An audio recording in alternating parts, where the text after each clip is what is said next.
Well, thank you very much for joining this Berlin Green Investment Summit online, which we find highly efficient and climate neutral, of course. As in the past, we're very happy to be a co-sponsored event by the Institutional Investor Group on Climate Change, which by now has gathered 30 trillion euros in assets under management, or a significant portion, 15% of global financial assets in membership, committed to trying to drive climate policy through finance. The Tonic Impact Investor Network, a group of families which are committed on a 100% basis to invest all their assets into climate solutions or other impact solutions. The German NGO GermanZero, we have Klaas Helmke here, and Professor Breidenbach will represent it today live. And Wermuth Asset Management, the asset manager that I recommend. We're also supported and thankful for inputs from the Potsdam Institute of Climate Impact, in particular Professor Edenhofer and Jörg Kukies. Very much thanks to this. Today we're very happy to have a very great panel, and we therefore will focus our attention on the panel, where I will briefly introduce now, and then we move on to hear from Stephan Breidenbach, who is the professor of law and the author of the 1.5 degree legal package of GermanZero. Then we have Dr. Jörg Kukies, who is Deputy Minister of Finance, Secretary of State in Germany's Finance Ministry.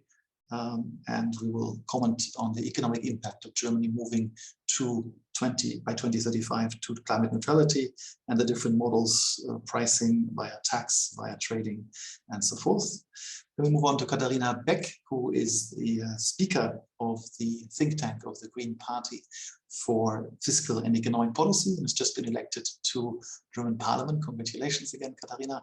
And she may also join us, the youngest participant ever, her daughter Lina, 3 months old, born in the election campaign, who will join us as well.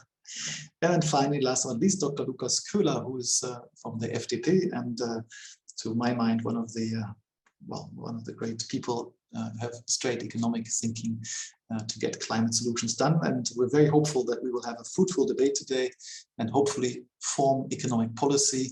As you will hear in the first few moments, the feeling of some or many economists and climate activists or experts is that in fact no political party in Germany so far has a program that's sufficient to achieve 1.5 degrees or the welfare that we need in Germany, Europe, and the world going forward. So I hope that as a result of coalition talks which are ongoing, we actually come up with a program that is more ambitious than even any of you had so far, and that in combination you can come up with a great program.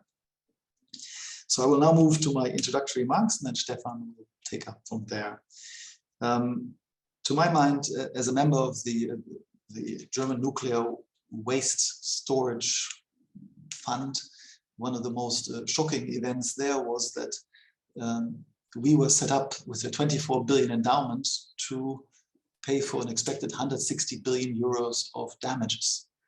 And why did we get 24 billion to pay for 160 billion is because auditors had discounted future cash flows by 5% per annum. So 160 billion in damages become 24 billion that were wired to the German government. Now, that traumatic experience actually turned out to be very positive, because now the sovereign wealth fund has to invest in long-term high return assets, which hopefully have a positive impact. So it's a good story, but it's a story that's very relevant for the carbon price debate. So the German Federal Agency for Environment, Umweltbundesamt, has estimated several times, in line with IMF and World Bank studies, that the externalities caused by the ton of CO2 emitted today in terms of health and environment over the next 100 years is about 700 euros a ton. But in the public debate, we've never heard these numbers because people focus on 200 euros or 180 euros a ton, which is the net present value if you discount the future. Now, to discount the future only makes sense if you have positive interest rates, so your 200 euros could return to 700 euros over time to pay for the damages, or if you don't care enough about future generations.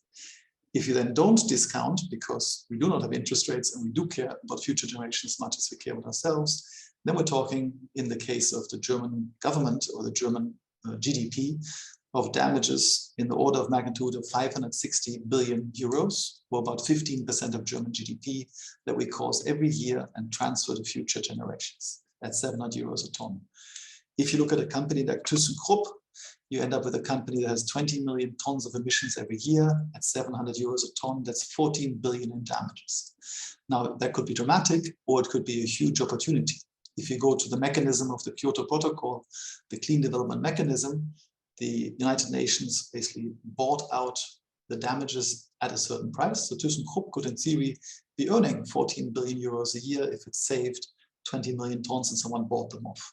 If we had a price of 200 euros a ton, then ThyssenKrupp would still get 4 billion euros of potential savings by making the investment to move to green steel, which is an 8 billion euro investment. So an 8 billion euro investment sounds huge, but it doesn't sound huge if you reflect honestly what the externalities are. Now, while we're talking about moving the public debate from the 50 euros in the current legislation and the 60 euros on the European trading system to 200, which is a discounted value of 700, the climate scientists are now saying, in fact, we should be using a figure of 3,000 euros. That's Rockström and Ottmar Edenhofer and many IPCC authors today. So it seems clear that we have a very, very large potential damage if we don't act fast, but we also have a huge opportunity. The opportunity is that we move to a world where we have decentralized, cheap, renewable power available to everybody, and Germany could be the leader in this effort, by having the right legislation to give our companies the incentives to move fast and also to spread our model globally. And then we have the advantage of having, as Lukas Köhler put it so clearly in Parliament recently, we have the engineers, we have the inventors, we have the international relations to become a global leader in this aspect. And so as an investor, as a German patriot, if you like, I very much hope that we can find a solution that we make this a big success story and we can move forward successfully. Thank you very much. And with this, I would like to turn to Stephan Breidenbach, who was one of the key people at GermanZero. GermanZero was founded by Klaas Helmke, who's here, and Heinrich Strößenreuter about 2 years ago, and has done a lot of work that if the new government would accept and take this work, they could save 2 years of work, and we can then save 1.6 billion tons of CO2, and it would be wonderful. Stephan, could you take us to why is there GermanZero, and what have you done, and what should the new government do? Thank you very much.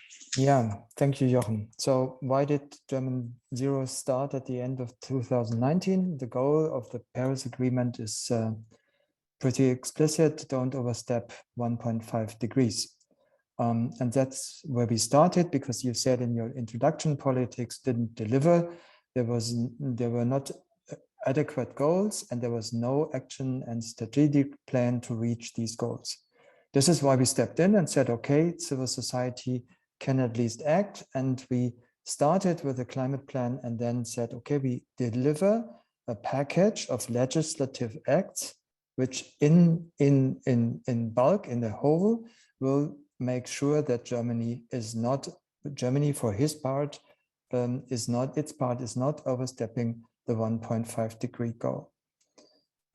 So how did we do that? We had over 250 researchers that contributed to work through, let's say, 1,200 national and international studies to gain options for actions. So we wanted to know what can we do in the different fields from a politics, from a state perspective, to really reach our goals. And we checked these options. There were about 5,400 options we checked.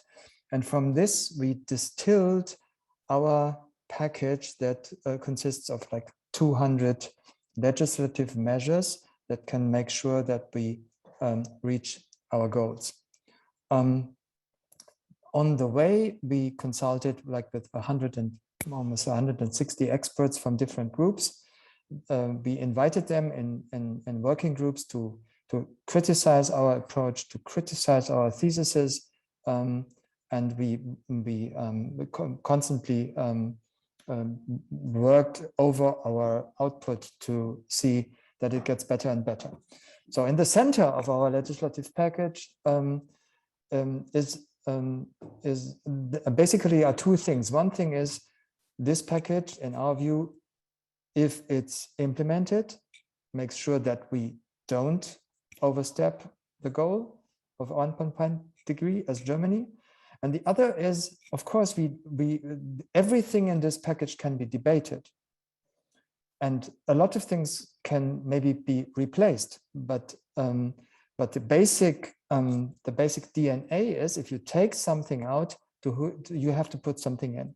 And if I look at the climate decision of the German Constitutional Court, it says the same thing. You have a budget, you have to calculate, you have to have the right measures, and at the end it has to be zero. And that's exactly what we put into our package. So yes, it's not the end of wisdom, to translate German into English. No, it's not the final chord, but if you take something out, you have to put something in. And in the center, that's what I want to say is a transformation plan thought as a legislative measures to have 100% renewable energies over all sectors within the next 14 years. And that is a lot. So these amounts of renewable energy have to be built, and there has to be a plan, at least a prospective action, how to do that. And this is exactly what we put in there. And we think that our approach makes sure that it's cheap, it's cheaper than before, and it will work without any subsidizing from the state. So that's the core of what we developed, and that's the delivery package of GermanZero. We give it as a discussion, as a reference point to what the Constitutional Court later on during our work demands. It's a reference point, and there are some hidden gems in the decision of the Constitutional Court. And if you read the 120 pages, it becomes quite clear that it needs something like that, what we did. Not exactly that, but as a reference point for further political action. So every political action has to be measured against the goal and the timeline and the budget we still have, and that's why we built it as a proposal from the civil society to politics to check what is feasible and what should be really implemented. Thank you. Thank you, and I can only say that it's a real pleasure to have actual numbers in this document. Everybody, if you ask campaign who's for climate action, everybody's for climate action, but very few people have concrete measures, and the value of these measures is huge. Thank you very much. So I would then turn to the economists, or we have two economists in this case. The first economist, Jörg, to have your view on how one could get to climate neutrality. What are the costs? What are the benefits? What would be the approach that you would see as optimal? Yes, thank you. You're muted still at this point. You're muted, Jörg. Now you're unmuted. Okay, is it better now? Now we hear you, thank you. Okay, perfect. Okay, so I can just give a few, an update of where the German government position stands. Of course, as you know, there is current negotiation around the formation of a new government, so I can't make any predictions around what will be decided there, but I can give an overview of what the German government has decided so far and what is the starting point. So climate neutrality until 2045 is the goal for Germany. That has, of course, accelerated. The legal framework was established originally in 2019 with the Climate Change Act, which has a reduction of greenhouse gas emissions by 55% relative to 1990 by 2030 as sort of the interim phase. Then came, as Professor Breidenbach just outlined, the very substantive Constitutional Court ruling that has triggered a new round of debates in German Parliament and the German government. especially the statement by the Constitutional Court that the legislation was lacking sufficient specifications for further emissions reductions from 31 onwards was used as a sort of rallying call to rethink our objectives. And in 21 and earlier this year, amendments were passed, and our goals were made more ambitious, and the quantitative targets were adjusted again with more long-run targets, right? So in that sense, the reduction goal was increased from the 55% number to 65% by 2030 and by 88% until 2040. So in that sense, then the goal of climate neutrality was brought forward to 2045. So in that sense, we are now more ambitious than we used to be. So in that sense, of course, now the key question is, how do we achieve that, and how do we achieve this goal and this fundamental viewpoint of the Constitutional Court ruling in giving the future generations a more direct influence in terms of how do we define intergenerational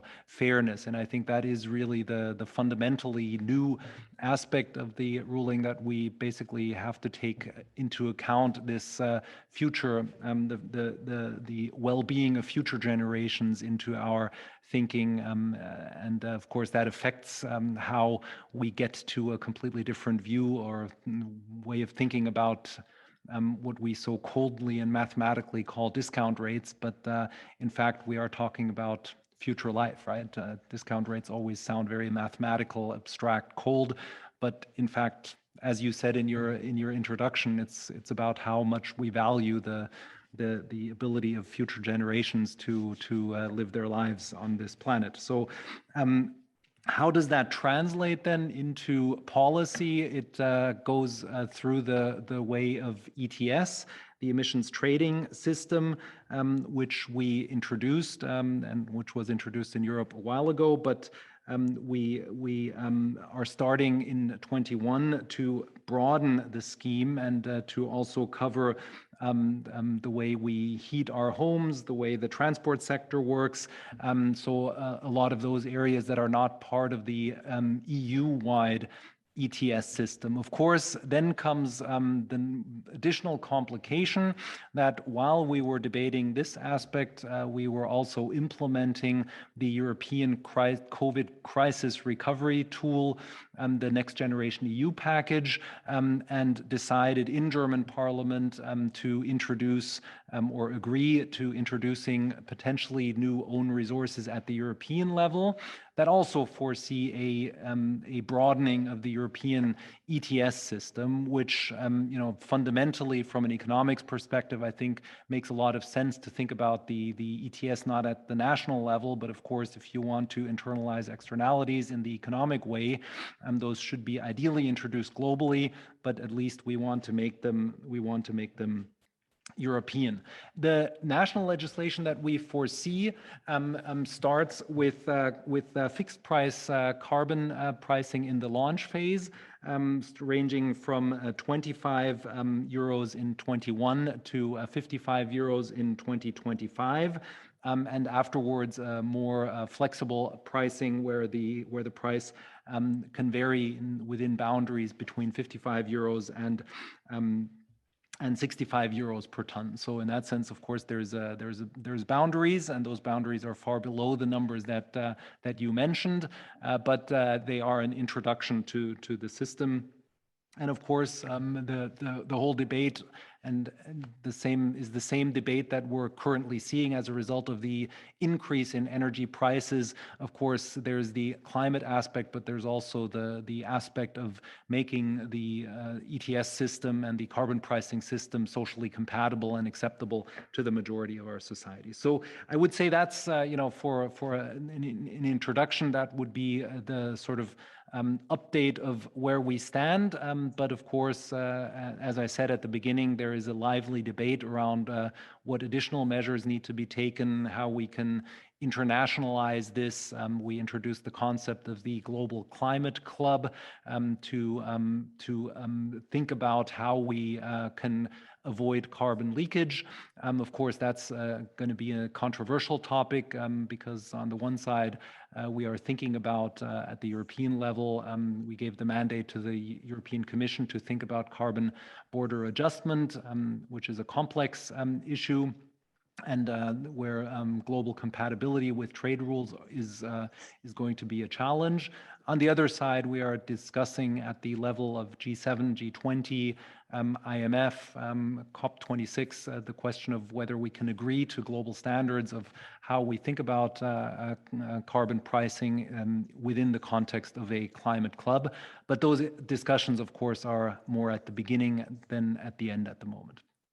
Okay, well, thank you very much, Jörg, for the official part. Can I ask for one sentence on the personal economist statement, unofficial? I think I remember, if I was right, we had this discussion before, and I thought I was really, really proud of the fact that you put this whole system, sort of the train on the track, and it's moving slowly forward, right? 20 euros per ton or 10 euros per ton is compared to the 700 euros, of course, I don't know, something like 3% or something, some tiny amount of actual externality.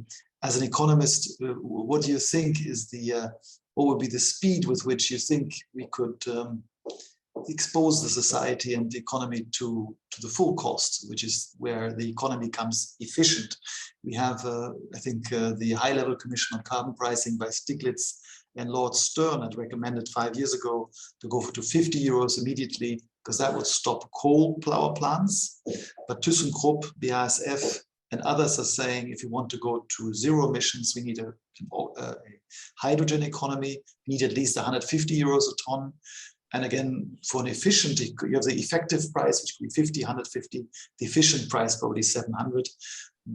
How would you see the transition path? Is it 1 year, 10 years, 50 years? Is it shock therapy or gradualism? What do you think is the optimal thing to do as economist personally, not speaking officially, please? That's okay. If it were that easy, I'd do it, but I would say that's clearly part of the discussions that are being held now in terms of the debate around forming a new government and what is the agenda of the German government for the new legislative period. So I would really struggle to make any predictions on the outcome of those negotiations. So unfortunately, I will have to dodge your question elegantly but politely. Very good. Okay, thank you very much. Okay, but with this, I would like to move to Katharina, and for the greater audience who have not heard it yet, we have the youngest participant possibly joining, who is 3-month-old Lina, who was born in the middle of the election campaign.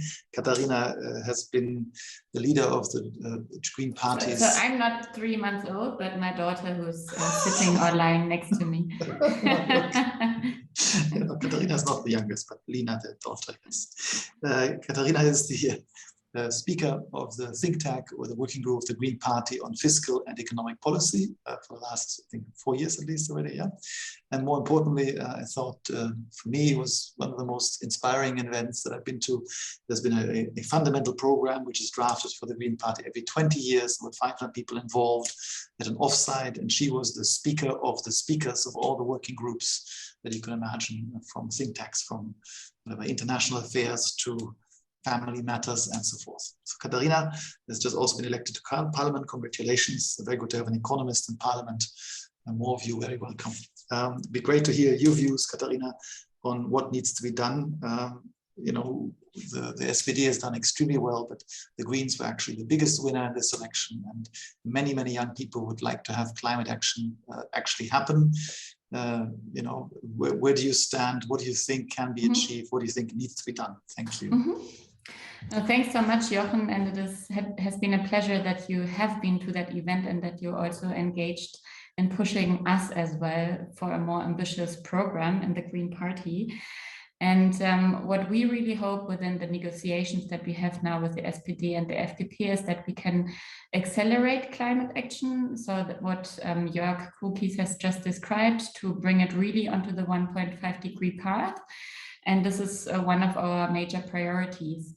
And you mentioned that no party program has the fullest amount of 1.5 degree activities within, but a secondary side of the same study was that the Green Party program is very, very close to it.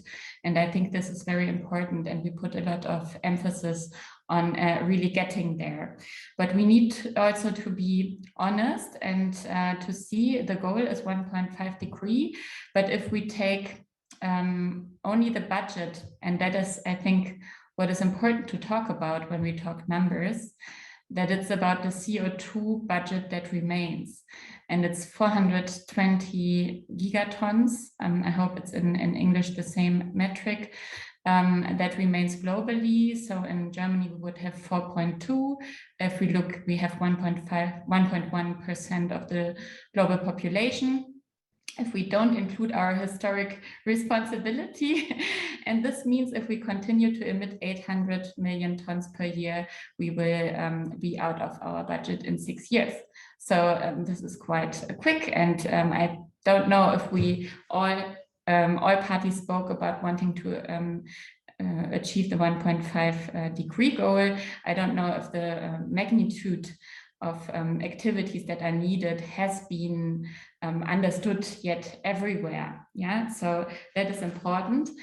And there have been also some myths around, and I think so I will speak about activities that we want to have within the next 100 days after having negotiated the coalition treaty, but also what really needs to be done in the next 4 years. However, I think we need also to talk about some thinking paradigms. There have been myths around. So the first myth is it's unsocial to do climate policy. But that's not true. Yeah, of course, if you make it wrong, it can be unsocial, but it's really unsocial not to do climate policy. And if you look into what happens in Africa and with droughts, no food anymore for people, what happens in Bangladesh, Vanuatu, with people losing their homes because of rising sea levels, but also in Germany, we already have less agricultural yield due to climate change. And so the prices for people in Germany for food, for example, can also rise due to climate change. So the other way around, it's more true to say it would be unsocial not to combat climate change, because the effects of climate change are really bad for people. Second myth that had been around, it's economically, it just costs money. But as you well described, Jochen, and we speak here also with investors and also long-term investors, if you look into what might happen in the future, the costs and stranded assets that may be around are just huge.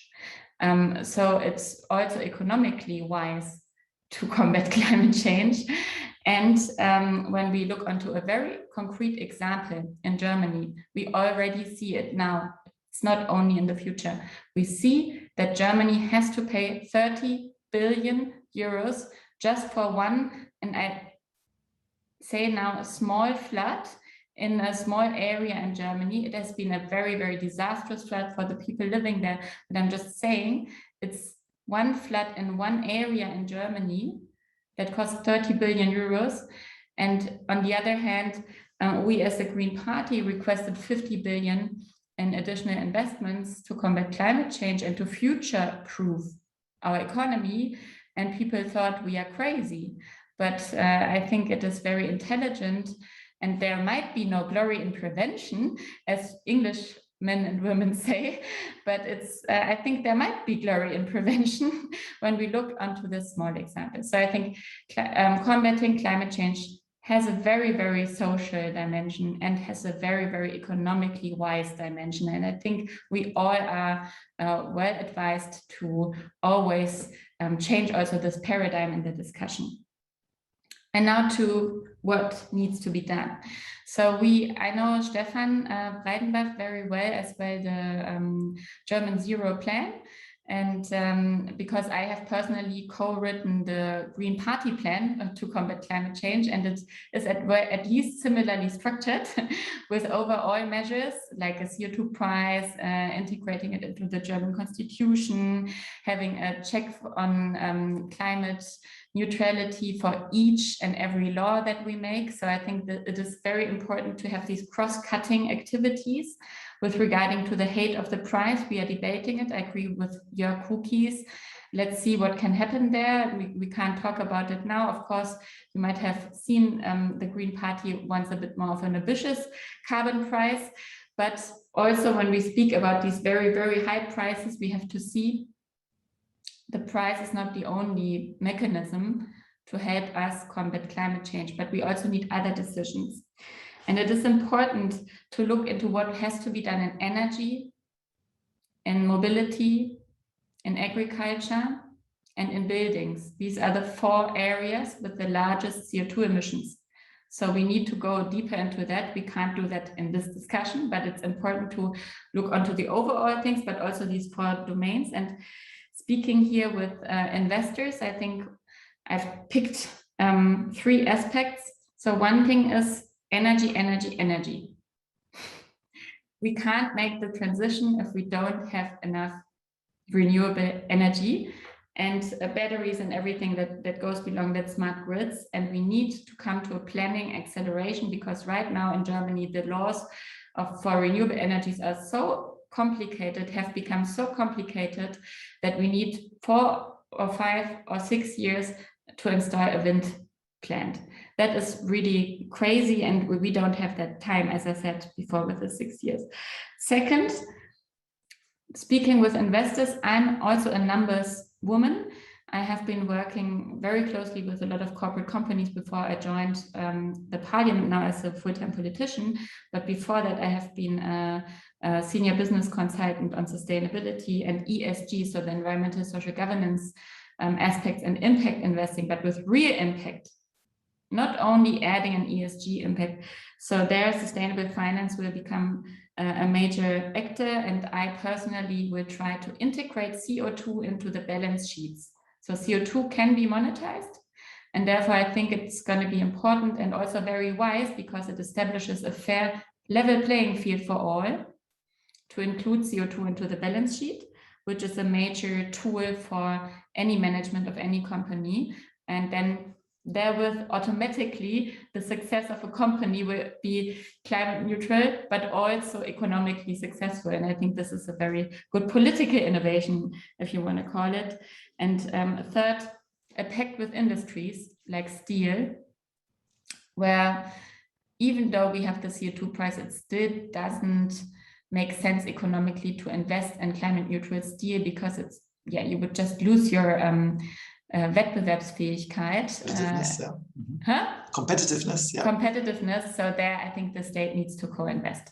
Yep, thank you. Now I really look forward to discussions and thoughts, and to also what the FDP is saying. Yes, okay. We're very happy and proud to have Lukas Köhler here. He is backed by no less than 26 Nobel Prize winners and 2,000 top-level US economists in proposing a climate dividend, which proposal first made by Al Gore in 1993 and now called for by many people. And the FDP is actually putting the climate dividend onto their election campaign. It is a way of distributing the income from a carbon tax per capita, so it becomes a very socially just approach. So we're very excited to hear what the FDP maybe can bring together, bring the forces of the market to solve climate issues. Lukas. Oh, thank you for the invitation and the great remarks that that we had already. Just to be honest on this, the climate dividend that is just giving money back to the people that you take in, because there are lots of ways for the state to make money, but climate change shouldn't be one of them. Climate policies should be a way to give the money back. But the Greens have a similar idea, not completely the same, but it's similar to ours. So it's not only us being backed on this.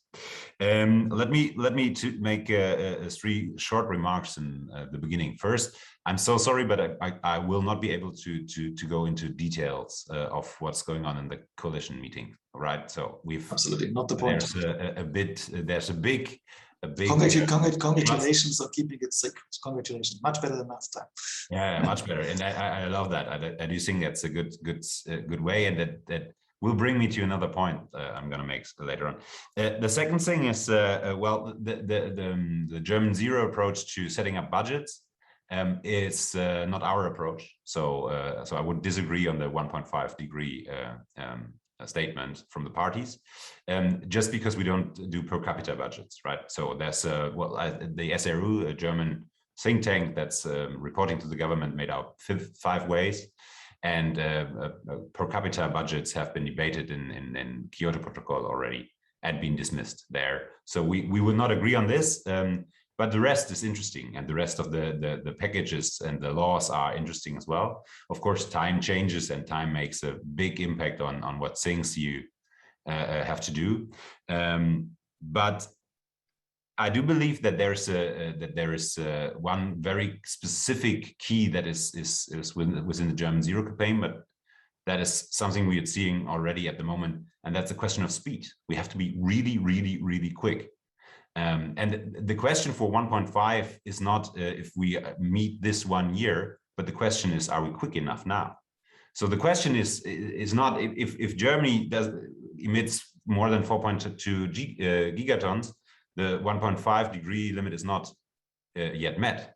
But if Germany isn't quick enough and just flies over budgets anywhere, then we have a problem. And therefore, the role of Germany is really interesting. The way we get there is really interesting, and the way we get quick enough with strong instruments is really interesting. And so we as the liberals, we do propose to be very strict, and that is a third remark I want to make. You've talked about externalities, and you can measure them in 2 ways, right? You can say, okay, right, we see what costs in a distant future we will get from damages, and then we do calculate them down. Or you say, right, what is the key factor that is causing those damages, and then you limit this. So you can either limit the cost of damage, or you can limit the factor itself. So you can decide between 2 of them. Good arguments for both sides. But if you decide on an emission trading system, you don't limit the price, but you limit the money, the budget, the amount of CO2 left. So when I say CO2, I mean greenhouse gas emissions, but it's so long and I have too little time, so I say CO2. But for us, we include all greenhouse gas emissions. So if you limit this, then you can make a very strict call, a politically really, really strict call. But that means that you have to limit the whole amount of CO2. Why is it clever to do so? You have the security to reach these aims, because you make a hard political call. You say everything above the limit is forbidden. You're not allowed to do more. You're not allowed to emit more than the limit you've got. And therefore, but you have to decide on how to distribute the rest.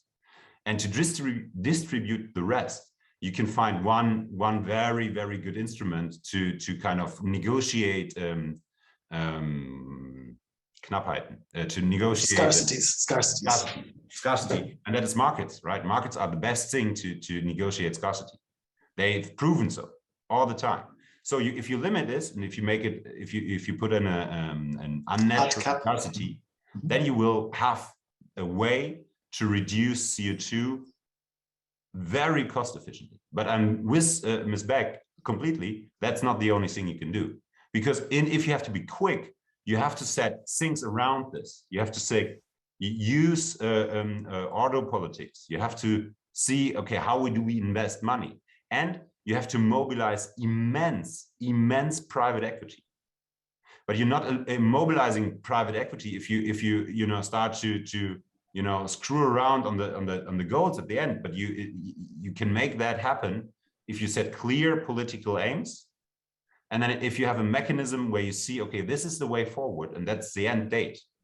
And I do believe that the sustainable finance that has been mentioned twice now is one of the key issues, but it is also one, and I know we are short on time, so I'm going to skip the one part that I've had, we can debate later, but let me make this one thought, because it's, I think, majorly important for the rest of Germany and also the climate debate. We have to change our mindset in 2 regards.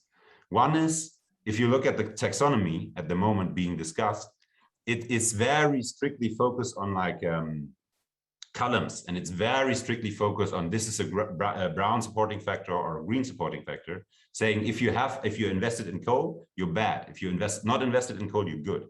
But it's not the good idea. It's not the right idea. You need to invest in the transformation. So if you have coal at the moment, but have a good way to get rid of it quickly, it's much better than if you have a very limited or very few plants that emit CO2, but you have no plan to get out of it. So the transformation is key, but the thinking of how transformation strategically will happen is even more important. And I do believe that we have to integrate this into thinking. And the last thing is, if we are so slow in building stuff in Germany, and we continue to be so slow in building stuff in Germany, if we need 7 years, 8 years, 9 years for one windmill, then we will not make any progress. So we have to cut down on bureaucracy majorly.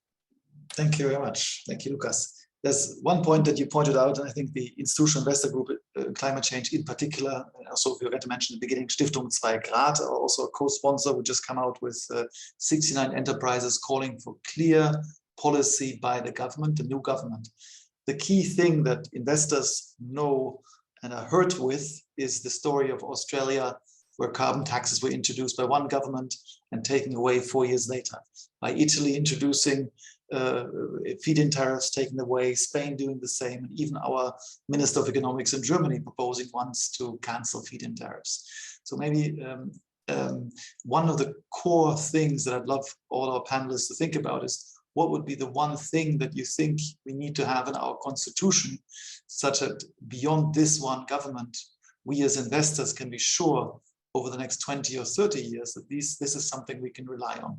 What would be the one thing that you could include in the constitution? But because we are already way over time, and I would also like to invite at this point anybody who has a question to the panel to please either raise their hand and Magda help me to find them, or to put a message in chat, and Willy will then read them out to you. But we'll go first through what constitutional change, maybe in backward order. Maybe Lukas, if you could change, if you were to, given that we want to have a clear framework, as you say, maybe it's a clear budget-based framework, what would you propose needs to be included in the constitution? So if the next government is an AfD Linke majority, it would still be something that would be there for sure. Well, I don't believe that with the Constitutional Court ruling, we do see that with Article 20A, we are already really good in when it comes to intergenerational justice or intergenerational responsibility. So but we have to think about the well, if you want to enable us to spend money. Quick fire. One sentence would you include the proposition, either nothing or one thing. Enable money, then you have to think about how we institutionalize spending back money for people. Okay, returning money to returning income from carbon ETS system or taxes back to the people. Right, okay. And then Katharina, what would be the one thing, one sentence, please, because you're a bit over time the first time. One sentence, what would you include in the Constitution, or do we not have to include something in the Constitution? The rights of the environment. The rights of the environment, okay. That's not just human beings, but also the environment, yes? Yes, it is something that also some people are really working on constitutional aspects claim that will make it much easier to do legislation. But I agree also with Lukas that I liked what the Constitutional Court said. Expectation management we have to do because we need a 2/3 majority, which we wouldn't even have in this constellation here. And we would also need with the second chamber, but we also don't have it at the moment. So we can try it. It's in our program, but at the moment it's just not feasible to add on that. I forgot to say, you each get a magic wand and the CDU supports you. Yes. Okay, good. Jörg, what would be the one thing that you would include in the Constitution if you had a magic wand to make sure we move quickly and successfully and become Weltmeister in exports again? I think the concept of quicker planning periods and quicker decision-making procedures at all levels of government for projects that are infrastructure for renewable energy and transporting renewable energy from production to consumption points would be something, whether that needs a constitutional affirmation or a pure legal, I think is the second round question, but I completely agree with Katharina and Lukas that is the central question.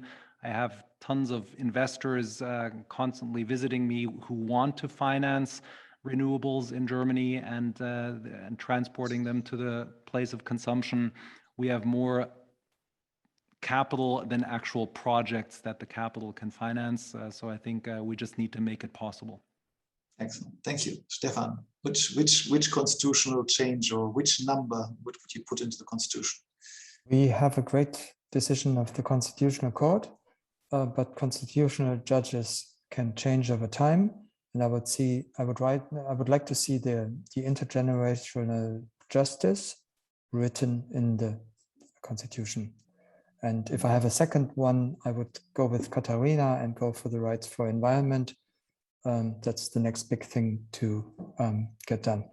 Biodiversity, maybe, yeah, among others. We will stop existing with that. Okay, good. Gilad, you've typed a question. Gilad, do you want to ask this live, maybe? That make easier than me reading.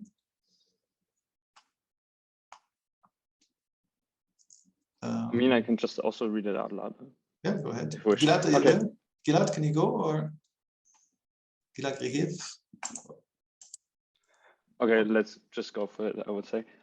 So in regards to the emission trade system and the ambitious 65% until 2030, if the pricing is not increased drastically, how can the 65% be achieved? And do you actually think that it will be possible? Or so like yeah. Question mainly to Jörg, because he's the one that officially, his government at the moment put this forward, right? Well, I mean, as several speakers have said, the carbon pricing isn't the only instrument. I mean, that's, as I said, the instrument that is currently in the legislation, but we are thinking about a whole set of additional measures.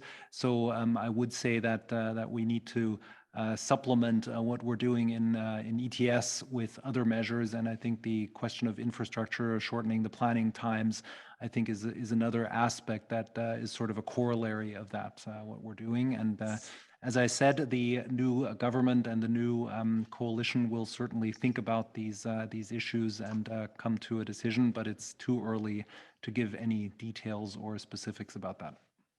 Okay, and then the last point by Gilad is, have you thought about giving positive value to carbon reduction? That would be a system like under the Kyoto Protocol, where if I invest in a project like ThyssenKrupp, could be sure that the German government would pay it 200 euros per ton of reduced CO2 emissions, say, for the next decade.